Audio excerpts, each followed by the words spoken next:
Bien-aimés dans les Seigneurs, de partout où vous nous suivez, Shalom. Bonne année 2026 à nous tous. Ma prière pour toi et moi pour cette année qui commence. La Bible déclare, aucun malheur ne m'arrivera, aucun fléau n'approchera de ma maison parce que je fais du trône ma retraite. Mon frère, ma sœur, qu'aucun fléau ne s'approche de nous et de nos maisons au nom puissant de Jésus-Christ. La Bible ajoute, toute arme forgée contre moi sera nulle sans effet. Mon frère, ma sœur, quelle que soit l'arme de la maladie, quelle que soit l'arme de la mort, l'arme de la destruction, toute arme que nous va forger, cette année contre nous, nous les déclarons d'avance ni sans effet au nom de Jésus. Que cette arme boive le sang de Jésus depuis l'usine de fabrication et retourne à l'envoyeur avec effet immédiat au nom puissant de Jésus-Christ. Mon frère, ma sœur, la Bible déclare, à la mort ceux qui sont pour la mort. Tout celui qui enverra la mort contre toi et moi, que cette mort, au nom de Jésus-Christ, retourne à lui-même, au nom puissant de Jésus, selon qu'il est écrit, à la mort ceux qui sont pour la mort.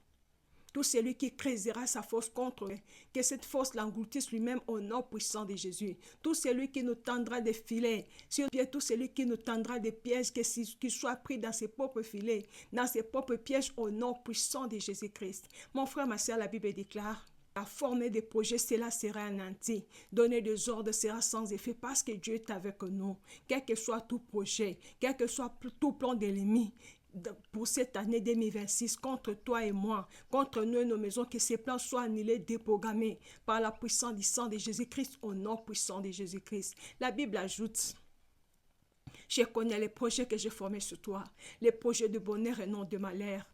Mon frère, ma soeur, que les projets de paix et de bonheur se réalisent pour nous et nos maisons au nom puissant de Jésus-Christ. Mon frère, ma soeur, la Bible déclare, Jésus a dit, je suis venu afin que les brebis aient la vie, et cette vie en abondance. Mon frère, ma soeur, que dans nos maisons, il y ait l'abondance de la prière, l'abondance de la parole de Dieu, l'abondance de la joie, l'abondance de paix, l'abondance des bébés, l'abondance des finances, l'abondance dans tous les domaines de nos vies. Et cela dans le nom puissant de Jésus-Christ. Encore une fois, bonne année 2026. Nous sommes là pour la suite et la fin de notre témoignage. Ma foi, ma soeur, si vous avez suivi mon témoignage depuis que j'avais commencé, il n'y a que le verset biblique de Jean 10, la première partie qui s'est réalisée dans ma vie. Là où la Bible déclare, les voleurs ne viennent que pour voler, détruire et égorger. Mon frère, ma soeur, l'ennemi m'avait tout volé. Et lorsque l'ennemi te vole quelque chose, il te prend ce que le Seigneur t'a donné et il te donne ce que lui veut t'imposer. S'il veut t'imposer la stérilité, il prend les enfants et il t'impose la stérilité. Il prend ses serpents, il prend tout ce qu'il peut utiliser comme arme. Il sème en toi pour réaliser son projet. Mon frère, ma soeur, quel que soit ce qu'on t'a volé, moi je ne sais pas ce qu'on t'a volé. Moi on m'avait volé mon identité, on m'a volé mes enfants, on est allé vendre les enfants. On a volé les mariages, on est allé vendre les mariages. On a volé même mon étoile, on m'avait dépouillé complètement. Mais dans la prière, le Seigneur m'a fait grâce et j'ai retrouvé tout ce qu'on m'avait volé. C'est pourquoi je suis venue te dire, moi je ne sais pas ce que toi tu as perdu, ce que l'ennemi t'a volé. Peut-être que tu étais marié, aujourd'hui l'ennemi t'a volé ton mariage. Tu étais bien avec ton mari, aujourd'hui l'ennemi t'a volé le mariage. Tu n'es plus avec ton mari, vous êtes séparés. Peut-être que l'ennemi t'a volé les finances, ou bien l'ennemi t'a volé le travail de ton mari. Aujourd'hui, vous êtes dans la pauvreté. Mon frère, ma sœur, laisse-moi déclarer dans ta vie la parole de déclare. Et la maison de Jacob reprendra ses possessions. Quel que soit tout ce que l'ennemi t'a volé, réclame cela dans la prière. Réclame cela dans la prière. Va et récupère là où ils ont caché ces histoires-là. Il y a quelque part où ils ont caché cette histoire-là. Ce que tu cherches là, ce n'est pas loin, il y a quelqu'un qui a pris cela. Tu dois retourner dans la prière. Tu t'appuies sur le verset biblique d'Abdias 1, le verset 17, qui dit, la parole de déclare, la maison de Jacob reprendra ses possessions. Retourne partout où on avait volé tes enfants, va les récupérer au nom de Jésus-Christ. Mon frère, ma soeur, l'ennemi m'avait détruit ma santé. Mais nous bénissons le Seigneur parce que la parole de Dieu déclare, Jésus apparu pour détruire les œuvres du diable. Et quelle que soit toute œuvre du diable qui détruit ta vie, ta santé, Jésus apparu pour les détruire. Lève-toi dans la prière, mon frère, ma sœur. Lorsque quelque chose ne marche pas dans la vie, tu dois t'élever dans la prière. Tu dois t'élever pour prier, mon frère, ma sœur. J'étais là, l'esprit des morts me poursuivait. Mais le Seigneur est bon, mon frère, ma sœur. Jésus-Christ est bon. Nous te parlons de Jésus-Christ qui peut restaurer. Jésus-Christ, il a dit, je marcherai devant toi. J'aplanirai tout chemin, mon Dieu. Je briserai les verrous de fer. Je romprai les portes des reins. Je te donnerai tes trésors cachés, tes richesses enfouies. Quel que soit là où l'ennemi a caché ce qui t'appartient. Le Seigneur, c'est là où il a caché cela. Le Seigneur lui-même marchera avec toi jusqu'à ce que tu iras récupérer tout ce qu'on t'a volé, afin que ta joie soit parfaite. Au nom puissant de Jésus-Christ. Mon frère, ma soeur, je vous parlais de mon témoignage. Vous allez comprendre, mon frère, ma soeur, si on n'avait pas cherché le Seigneur, on n'allait pas arriver à ce point. Mais je vais t'encourager, toi qui traverses encore des moments difficiles. Le Seigneur a dit, vous me chercherez, vous me trouverez. Si vous me cherchez de tout votre cœur, cherchez le Seigneur de tout son cœur, c'est sortir de la distraction. Maman sort de la distraction. Cherchez le Seigneur, en esprit, en vérité.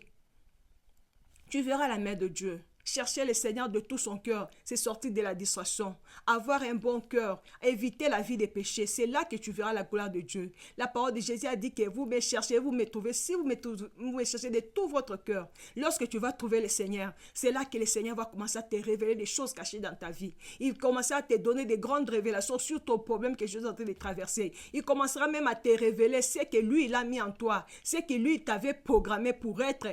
Avant même la fondation du monde, mon frère, ma soeur, c'est lorsqu'on trouve le Seigneur dans la prière. C'est là que le Seigneur nous révèle de grandes choses concernant nos vies et celles de nos maisons, au nom puissant de Jésus. Mon frère, ma soeur, je continue mon témoignage. J'étais arrivé là où je vous avais dit que le Seigneur m'avait révélé que ce qui causait les problèmes, la cause principale de notre société était due à l'idolâtrie pratiquée dans ma famille et puis dans la famille de mon mari. Je vous avais donné des révélations, je vous avais dit comment le Seigneur m'avait délivré. Je continue, je parle toujours de l'idolâtrie. Le Seigneur m'avait révélé que les noms que moi je porte, la première personne qui avait porté ces noms dans la famille, elle était une idolâtre. C'est une personne que je ne connais même pas. Lorsque je me suis informée auprès de mon père a dit que la première personne qui avait porté mon nom, c'est sa tante paternelle, c'est-à-dire, c'est un grand-parent pour moi. Une personne que je ne connais pas, mais son idolâtrie a affecté ma vie parce que je porte son nom. Mon frère, ma sœur, la Bible nous parle de l'histoire de Japheth. Japheth, sa mère l'avait enfanté dans la douleur. Il a donné à l'enfant le nom de Japheth. Et Japheth avait remarqué que dans sa vie, il y avait une limitation. Jusqu'à ce que Japheth est allé chercher le Seigneur. Japheth a dit, Seigneur, si tu me bénis, si tu étends mes limites, c'est qu'il avait une limitation dans sa vie. Lorsqu'il a prié, il est allé chercher le Seigneur. C'est là que le Seigneur lui a répondu, il a changé sa vie. Mon frère, ma soeur, moi je ne sais pas en quoi les noms est en train d'être limités. Moi, les noms m'est limité d'avoir les enfants et d'accomplir la mission pour laquelle le Seigneur m'a envoyé sur terre. Lorsque j'ai cherché le Seigneur m'a révélé que les prénoms Astrid que je porte de mon homonyme, ces prénoms Astrid-là, c'est le nom d'une déesse. Derrière chaque nom, il y a une mission à accomplir. Derrière chaque nom, il y a un esprit qu'on hérite à travers les noms qu'on porte. On hérite aussi les héritages spirituels de ces homonymes. C'est ce que le Seigneur m'a enseigné durant tout ce temps où j'étais dans la prière. Bien-aimés dans le Seigneur, nous avons prié. Lorsque le Seigneur nous a donné les révélations par rapport au nom, nous avons prié, le Seigneur nous avait délivré des esprits hérités à travers le nom. Malgré toutes ces délivrances, mon frère, ma soeur, je ne l'avais toujours pas conçu. Oh, j'ai dit, Seigneur, qu'est-ce qui reste encore? Pourquoi je ne conçois toujours pas? Tu m'as déjà rendu mes enfants. Tu as ôté les serpents qu'on avait mis dans les entrailles. Tu m'as délivré des esprits de chifferie de la famille de moi et de ma famille. Seigneur, tu m'as fait grâce de retrouver tout ce qu'on m'avait volé. Mais pourquoi je ne conçois toujours pas? Mon frère, ma soeur, pendant que j'étais encore au Congo, un jour, j'avais une révélation. Je vois qu'il y avait un garçon du quartier, que tout le monde savait qu'il était sorcier. Je vois que ce garçon-là était assis sur mon ventre. Là, je ne connaissais pas encore le message du combat spirituel. Lorsque j'ai vu Dieu ici, je me suis dit, mais sûrement que ce garçon-là a une mission ténébreuse à accomplir dans ma vie. C'est lorsque maintenant je commençais à chercher le Seigneur en esprit, en vérité, dans la profondeur. Un jour, j'envoyais le feu pour consumer tout autel qui me condamne à la stérilité. Je vois maintenant, dans la parcelle de la femme qui m'avait condamné à la stérilité, je vois comme quelque chose comme un carton. À l'intérieur, il y avait des morceaux de papier. On a écrit des choses sur ces papiers, mais je n'avais pas su lire ces papiers-là. Et ce garçon-là, il était à l'intérieur et je vois directement le feu venir du ciel descendre sur ce carton-là. Lorsque le feu est descendu sur ce carton, les garçons étaient sortis de ce carton. Il est devenu tout petit. Lorsqu'il devient tout petit, on se retrouve avec lui dans la maison de la femme qui m'avait condamné à la stérilité. Les garçons me disent que ta famille m'avait loué pour te condamner à la stérilité. Mon frère, ma soeur, si quelqu'un est en train de te combattre, il va chercher les agents de dehors, même d'autres membres de la famille pour te combattre ensemble. Mais j'ai une bonne nouvelle pour toi, quel que soit le nombre de tes ennemis. La parole de Dieu déclare, celle avec Jésus-Christ, nous sommes la majorité. La Bible déclare, ils viendront comme un fleuve, mais l'Esprit de Dieu le mettra en déroute au nom puissant de Jésus-Christ. Mon frère, ma soeur, je continue à prier. Un jour, j'invoquais toujours le sang de Jésus. Seigneur, achète-moi partout où j'ai été vendu. Partout où j'ai été vendu. Je vois un jour un homme habillé en blanc. Il prend une paire de chaussures qui était dans la parcelle de la femme qui m'avait condamné à c'était. Il prend ces paires de chaussures. Dans l'Ancien Testament, les chaussures symbolisaient les signes du rachat. Il prend ces chaussures-là, il remet à ces garçons-là. Et directement, je vois que je sortais dans la maison de ces garçons-là. C'était comme une prison spirituelle. Je sors de cette maison et devant la maison de ces garçons-là, il y avait un carton renversé comme ça. Un long carton renversé. J'ai bousculé les cartons comme ça. Beaucoup de poules sont sorties de ces cartons-là. Ma frère, ma soeur, je continue à prier. Et le Seigneur, j'avais aussi des révélations. Je voyais que des gens, dans ma famille, dans la famille de mon mari, portaient les habits de mon mari. Dans la prière, je les arrachais, les habits de mon mari, je les retournais à mon mari. J'ai prié pour ma délivrance et j'ai prié aussi pour la délivrance de mon mari. Ma frère, ma soeur, ce n'était pas facile. J'ai continué à prier. Je ne le concevais toujours pas. Et c'était fait maintenant en 2018. J'ai saigné. Moi, ça m'arrivait toujours. Je vais entrer en prière comme ça. Au lieu que la situation s'améliore, ma situation allait de mal en pire, mon frère, ma soeur. J'étais en prière, j'ai saigné. Mais le saignement ne s'arrêtait pas. Je l'ai dit à mon mari. Mon mari m'a prescrit des médicaments. J'ai pris les médicaments, mais l'hémorragie ne s'arrêtait toujours pas. Nous sommes allés chez les gynécologues. Les gynécologues me consultent, ils me donnent les produits. Il nous dit à mon mari et moi que c'est impossible que je puisse concevoir naturellement. On doit envisager de faire... Les médecins nous a dit, mon mari et moi, que c'est impossible que je puisse concevoir naturellement. Ces jours-là, j'avais une colère sainte à moi. J'ai dit au médecin, je sais que le Seigneur me donnera les enfants. Le médecin m'a dit, mais c'est ce que nous désirons tous. J'entends mon mari chuchoter, femme FF qui fait dire femme de foi. Mon frère, ma soeur, lorsque j'avais déclaré ces paroles, tout était ténèbres. Mais j'avais déclaré les positifs dans ma vie. Et cela s'était accompli dans ma vie au nom de Jésus-Christ. J'ai continué à prier. En 2019, mon mari m'a dit qu'on doit envisager d'aller au Canada pour faire fécondation in vitro. Moi, j'ai dit à mon mari, ce problème, c'est un problème spirituel. Pour un problème spirituel, la solution, c'est la prière. J'ai dit à mon mari, pour un problème spirituel, la solution, c'est la prière. On va aller faire l'IVF là, on dépense beaucoup d'argent, on dépense l'énergie, mais après tout ça, il n'y a rien qui va sortir de là. Mais comme il avait insisté, on avait commencé les démarches. On a fait les examens de langue, on avait reçu, on rassemblait les dossiers. Nous sommes allés dans une police là pour faire les casiers judiciaires. Là, on nous avait envoyé beaucoup de monde. Mais les services ne se terminent qu'à 12 heures. Et maintenant, on nous avait envoyé encore quelque part là. Lorsque nous sommes arrivés là-bas, il était déjà 11 heures. Il y avait toujours de monde. Et en plus, les services ne se terminaient qu'à 12 heures. Lorsque nous sommes arrivés là, il y avait beaucoup de monde. Mon mari et moi, nous sommes mis juste à l'écart.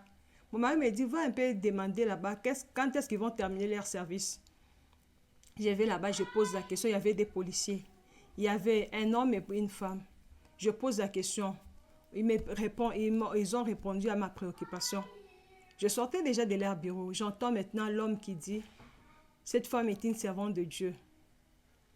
Moi, je ne l'ai jamais connue. Il m'a dit que je t'avais vu lorsque tu étais avec ton mari sous cet arbre-là. Il m'a dit, va appeler ton mari, venez vous asseoir dans notre bureau. Ce jour-là, il faisait très chaud à l'extérieur. Et dans leur bureau, il y avait la climatisation. Mon frère, ma soeur, nous sommes allés, nous sommes assis dans leur bureau. Ils nous ont dit que restez là quelques temps. Lorsqu'il sera 12 heures, on va faire partir tout le monde et puis vous allez faire un tour, vous allez revenir et nous allons vous aider à avoir ces documents. Mon frère, ma soeur, si j'ai évoqué cet aspect, c'est pour dire que des fois dans la vie, tous les combats que nous avons, ce n'est pas seulement que nous avons offensé quelqu'un, ou nous avons fait du mal à quelqu'un, mais c'est seulement que les agents des ténèbres voient la grâce de Dieu qui est en nous et c'est ce qui nous suscite des combats. Un autre jour, j'ai voyagé, j'étais allé en Afrique du Sud.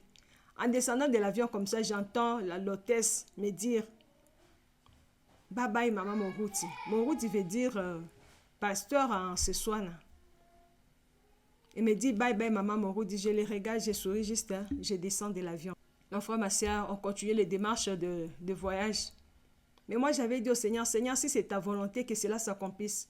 Mais si ce n'est pas ta volonté, Seigneur, que cela ne s'accomplisse pas. Vers la fin de 2019, avec l'arrivée de Covid, tout était bloqué. Même les dossiers de voyage étaient bloqués. Je continuais à chercher le Seigneur. 2020, 2021, je m'étais décidé. Je me suis dit, cette fois-ci, Seigneur, ces problèmes doivent prendre fin dans cette maison. Ces problèmes a longtemps duré dans cette maison. Seigneur, ces problèmes doivent prendre fin dans cette maison. Depuis le mois de janvier, j'étais en jeûne et prière. Au mois de mars, Bostra TV organise 21 jours de jeûne et prière. À partir du mois de mars jusqu'au jour de Pâques, j'étais avec eux dans cette prière-là. Ma requête de prière était que Seigneur, cette société doit prendre fin dans cette maison. Cette société a longtemps duré dans cette maison. Ces problèmes doivent prendre fin dans cette maison. Je priais, mon frère, ma soeur. J'avais fait au total 71 jours de jeûne et prière. Lorsque j'ai terminé avec Bostra, le 21 jours de Bostra au jour de Pâques, je ne m'étais pas reposé. Nous, au ministère du combat spirituel, on commence notre jeûne de 50 jours à la nuit de Pâques jusqu'au jour de la Pentecôte. Je ne m'étais pas reposé. Je m'étais dit, Seigneur, je dois voir ta main pour ça. Ces problèmes doivent prendre fin dans cette maison. J'avais fait au total 71 jours de jeûne et prière. Pendant que je continuais la prière, mon frère, ma soeur, je voyais maintenant quelqu'un de ma famille. Je voyais cette personne toujours nue dans les rêves. Et à côté de lui, je voyais un papier avec des papiers tout pourris. Ou bien soit je vais voir des arbres avec des feuilles toutes jaunes là, les feuilles sèches. Je ne comprenais pas la révélation. C'est un jour, je faisais la prière de pleureuse. C'est là qu'une maman avait témoigné que j'avais compris que c'était une malédiction que cette personne-là était en train de me maudire. J'ai traité la révélation, j'ai brisé la malédiction. Et après, j'ai commencé maintenant à voir des fois, je me voyais que je plantais des histoires dans les rêves comme ça. On venait les déraciner. Lorsque j'ai traité cette révélation-là, et maintenant, je commence à voir la révélation que j'avais reçue après avoir brisé cette malédiction-là. Je vois maintenant un papier toujours avec des feuilles toutes vertes et des fruits toutes vertes là. Mais il y avait un problème. Lorsque je voulais regarder je regardais pour voir bien voir le fruit des papiers. Je regarde comme ça pour voir ces papiers-là, mais il y avait comme une feuille qui couvrait les papiers. C'était difficile de voir le fruit. Dans la même révélation, à côté, je vois maintenant, il y avait une maison qu'on construisait. À l'intérieur de la maison, il y avait un gros arbre qui détruisait maintenant cette maison-là. J'ai commencé à traiter cette révélation. J'ai déraciné tout arbre que le Père n'a pas planté dans ma vie, qui détruit ma vie. Seigneur, je les déracine. Au nom de Jésus, je déracine ma vie. Et maintenant, l'autre révélation par rapport au papier, là, la feuille qui couvrait, j'ai déraciné tout obstacle qui empêchait la manifestation de ma bénédiction. Une fois, ma soeur, je continuais la prière. Un jour, je me vois encore dans les rêves. Une autre révélation, je vois que j'avais planté un champ des feuilles de manioc. Et il y avait à côté une petite montagne qui couvrait les champs. À côté de ces champs-là, c'était difficile de voir ces feuilles de manioc. J'ai continué, j'ai enlevé tout obstacle qui empêchait ma bénédiction de se manifester. Au mois d'avril, j'ai fête mon anniversaire. Ma mère m'avait appelé pour me souhaiter, me présenter ses vœux d'anniversaire. Et maintenant, quand elle me présentait ses vœux d'anniversaire, elle m'a parlé d'une histoire. Elle m'a dit qu'une autorité parentale de mon mari était malade. J'étais allée lui rendre visite. Le parentale de mon mari lui a dit qu'il a un ami qui guérit la stérilité par le plante. Maintenant, il envoie ma mère pour nous dire si on peut accepter ces traitements-là.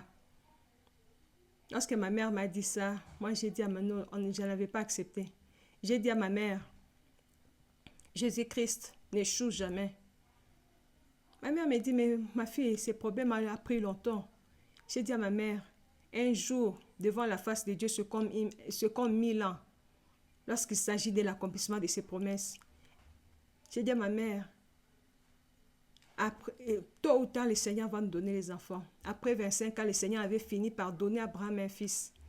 Je sais que le Seigneur nous donnera aussi un enfant. Mon frère, ma soeur, je continue à prier. Je continue à prier. Ça, c'était au mois d'avril.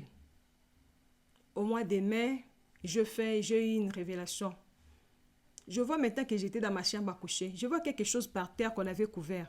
J'avais même peur de m'y approcher. Je m'y approchais en priant dans la révélation. Et je vais là-bas, je soulève la couverture. Je vois beaucoup d'habits des bébés qu'on avait gardés sous la couverture. Je prends maintenant tous les habits des bébés. Je commençais maintenant à les classer dans l'armoire. Ça, c'était au mois de mai. Je dors encore comme ça. J'ai eu encore une autre révélation.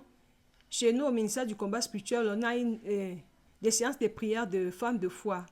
Les femmes de foi, ce sont les femmes qui espèrent Dieu pour le fruit des entrailles. Pendant cette prière-là, on fait l'assimilation des grossesses. On achète des habits des enfants avec lesquels on prie, soit disant que ce sont les enfants par la foi. Moi, j'avais acheté des habits de bébés lorsque j'ai quitté ma maison, lorsque j'étais allée en prière en 2014. J'avais acheté des habits de bébés que j'avais amenés en prière. Et j'étais revenue avec ces habits-là en 2015. Je les mettais sur mon lit. Je disais toujours au mari que ce sont les bébés.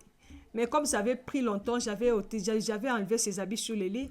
Je les avais classés dans l'armoire. Maintenant, au mois de mai 2021, là, lorsque j'ai classé, après avoir classé la révélation de classer les habits des bébés dans l'armoire, je vois maintenant ces habits-là dans la révélation. On me les a mis sur mon lit conjugal. Les 2 habits que j'avais amenés au Congo, là, on les a mis sur mon lit conjugal. Les matins, quand je me réveille, je vais à l'armoire, là où j'avais gardé ces habits physiquement. Je les reprends, je les mets sous le lit. Lorsque mon mari venait dormir, je lui disais toujours, ne dors pas sur le bébé. Fais attention, les bébés sont à côté là. Mon frère, ma soeur, au mois de mai, je conçois. Au mois de juin, je constate un retard des menstrues. On va à l'hôpital. On fait les tests de grossesse. Les tests de grossesse étaient positifs. Moi, ce jour-là, on était allé avec mon mari à l'hôpital. Lui, il était resté un peu pour garer le véhicule. Moi, j'étais allée, je présentais les urines à l'infirmière. Il a fait les tests de grossesse, c'était positif. L'infirmière m'a dit que j'étais enceinte. Et on m'a donné un lit où je devais attendre pour l'échographie. Lorsque mon mari arrive, je lui dis que je suis enceinte. Mon mari n'avait pas cru. Il m'a dit, oui, le médecin qui t'avait consulté, oui, l'infirmière qui t'avait consulté. Je lui montre l'infirmière. Je lui montre les médecins. Les médecins confirment que réellement, elle est enceinte. Mon mari me regarde. La seule phrase qu'il avait prononcée, elle a dit, gloire à Dieu. Nous étions là. On a remercié le Seigneur. On est allé faire l'échographie. On a dit que j'étais enceinte de 5 semaines et puis 6 jours. Nous sommes revenus à la maison. La première chose, j'entre dans ma chambre à coucher, j'ai mes genoux, j'adore le Seigneur. Je consacre mon bébé à l'Éternel. La grossesse était bien évoluée. Mais une instruction nous avait été donnée qu'on devait sécréter la grossesse. C'est ce que nous avons fait. La grossesse avait bien évolué jusqu'à ce que, au mois de février 2022, j'avais accouché par césarienne mon bébé miracle. J'accouche par césarienne mon bébé miracle. L'intervention s'était bien passée. Mon frère, ma soeur, vous pouvez vous imaginer. Normalement, la femme, lorsqu'elle arrive vers la fin de la grossesse, il y a une diminution de sang, il y a une anémie physiologique. Mais chez moi, à la fin de la grossesse, j'avais plus de sang qu'au début de la grossesse. Ça étonnait même les gynécologues. J'avais même oublié de vous dire. Lorsque j'ai eu les tests de grossesse qui étaient positifs, les gynécologues étaient en vacances. Donc, on avait pris rendez-vous. Lorsqu'il est revenu, je lui présente les résultats de l'échographie. Il regarde mon dossier. Il regarde les résultats de l'échographie. Il ne croyait pas ce qu'il voyait. Il regarde les résultats de l'échographie. Il regarde ce qu'il lui avait écrit sur le dossier. Il ne croyait pas ce qu'il voyait. Il nous pose la question. Êtes-vous allé faire la fécondation in vitro? Moi, j'ai dit non. Mais comment est-ce que c'est arrivé? Moi, j'ai dit naturellement. Il était émerveillé. Il commençait à dire, it's wonderful. This is wonderful. Il était vraiment émerveillé. Il était très content. J'accouche de mon bébé au mois de février. 3 jours après, j'étais dans ma chambre et j'ai commencé à sentir, j'ai senti des douleurs. Cette nuit-là, j'ai appelé l'infirmière. Elle est venue, elle m'a donné un produit. Je ne sais même pas quel produit elle m'avait donné. J'avais senti des malaises, je ne savais pas. C'était comme si mes yeux tournaient, je ne m'étais pas bien senti. Et le matin, je l'ai dit au médecin. Cette nuit-là, j'avais juste prié. Je me suis endormie. Après ça, j'ai commencé à sentir comme un essoufflement, je ne comprenais pas. Le 5e jour, nous sommes sortis de l'hôpital. Nous sommes retournés à la maison. Les jours de la sortie de la maternité, les sièges du ministère du combat spirituel étaient venus à l'hôpital nous accueillir. C'était vraiment une joie immense. Papa Blaise et Maman Blaise avaient organisé, avec les membres du ministère, étaient venus nous accueillir à l'hôpital. Nous avons quitté l'hôpital à Gaborone, jusqu'à chez nous, là-bas, 120 km. Ils sont venus avec leur nourriture, ils ont préparé. C'était vraiment une joie immense. Le Seigneur avait glorifié son nom ce jour-là. Et maintenant, quand j'ai prié pour les recevoir à la maison, je sentais l'essoufflement, je n'avais pas compris. Je sentais l'essoufflement pendant que j'ai prié pour les accueillir dans ma maison. Et même 5 jours après, lorsque j'étais arrivée à la maison, je n'arrivais plus à dormir, mon frère, ma soeur. Je sentais un essoufflement terrible. Je l'ai dit à mon mari, j'étais même incapable de m'allonger sur le lit. On retourne chez le gynécologue. Lorsque je lui dis ce que je sentais, le gynécologue était vraiment agité. Il commençait à appeler. Il appelait les gens pour avoir des conseils. Pour lui, c'était une embolie. Ça peut être une embolie pulmonaire. Moi, je dis jamais, moi, je ne peux pas faire une embolie pulmonaire au nom de Jésus. J'ai rejeté ces diagnostics d'embolie pulmonaire. On faisait tout en urgence. J'avais mon bébé au sein. J'avais mon bébé au sein que j'allaitais. On montait, on descendait. Essoufflé avec mon bébé au sein. Moi, je me disais, moi, je ne vais pas mourir. Je ne vais pas mourir pour que personne élève cet enfant. Je veux voir cet enfant grandir. Je verrai cet enfant grandir au nom de Jésus. Moi, je ne mourrai pas au nom de Jésus-Christ. J'appelle le couple Blaise, papa et maman Blaise. Maman Blaise prie pour moi. On nous avait demandé le scanner. Nous sommes allés pour faire le scanner. J'étais incapable de m'allonger sur la table des scanners, mon frère, ma soeur. Je sentais un essoufflement terrible. Je fais quand même l'examen. Le diagnostic de l'embolie pulmonaire était exclu.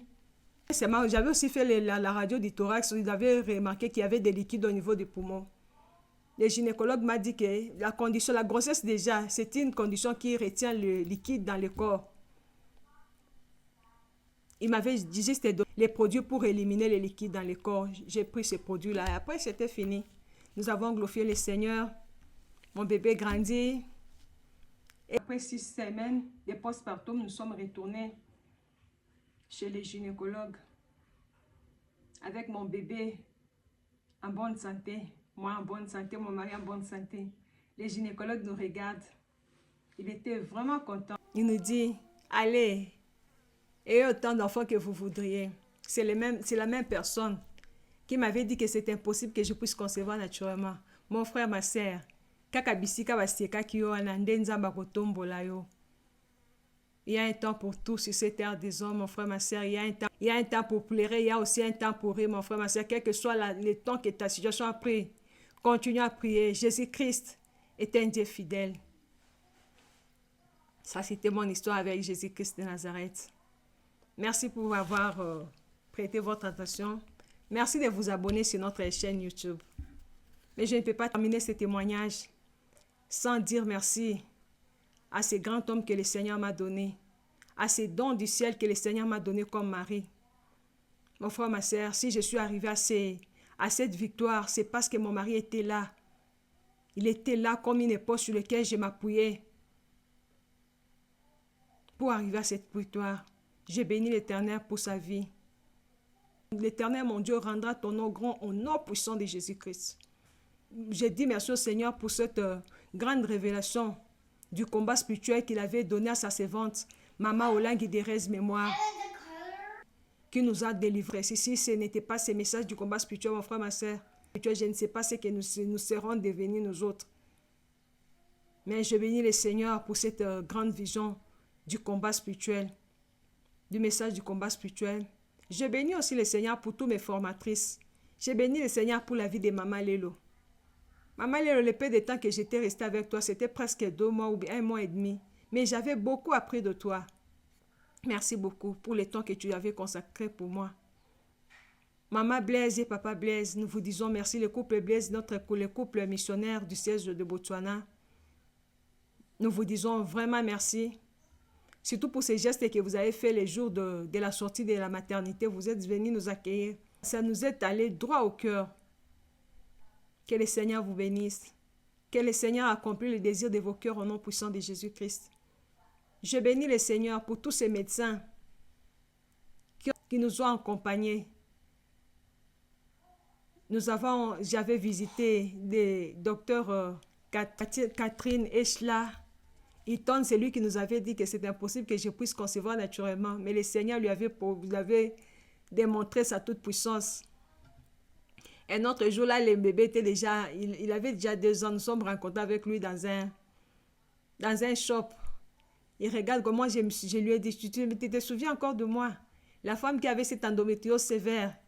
Elle me regarde comme ça. Et mon mari dit, c'est qu'elle avait 14 années de stérilité. Moi, je disais à mon mari, quand j'ai traversé ces moments difficiles, je disais à mon mari, c'est toi qui vas commencer à témoigner parce que c'est toi avec qui on a vécu cette situation ensemble. C'est toi qui vas commencer à témoigner, pas moi. Mon mari lui a dit, cette femme qui a fait 14 années de stérilité, il regarde le bébé comme ça. Il était très content. Il a dit qu'il grandit très vite. Enfin, ma sœur, demain, c'est toi qui viendra nous parler de ce que le Seigneur a fait dans ta vie au nom puissant de Jésus-Christ. Moi, je sais qu'après ces témoignages, beaucoup de témoignages vont suivre. Surtout dans notre siège du ministère du combat spirituel au Botswana, le Seigneur fera des grandes choses au nom de Jésus-Christ. Mon frère, ma sœur, je dis merci au docteur Mofuta d'Engaliema. Je dis merci au docteur Marini d'Engaliema, le Seigneur, que le Seigneur vous bénisse. Je dis merci à toute personne. Je dis merci aussi à Maman Nelly Malumbi. Je dis merci à toute personne qui avait pris un moment pour prier pour nous en esprit, en vérité. De près comme de loin, nous vous disons merci. Nous sommes vraiment reconnaissants pour tout ce que vous avez fait dans nos vies. Seigneur, merci pour tout ce que tu as fait dans mon vie, dans mon mariage, mon frère, ma sœur. Nous vous disons merci pour vous nous avoir prêté votre attention, mais nous vous demandons de vous abonner sur notre chaîne YouTube. Bye bye, à la prochaine. Que le Seigneur vous bénisse, que le Seigneur accomplisse les désirs de vos cœurs. Au nom puissant de Jésus-Christ.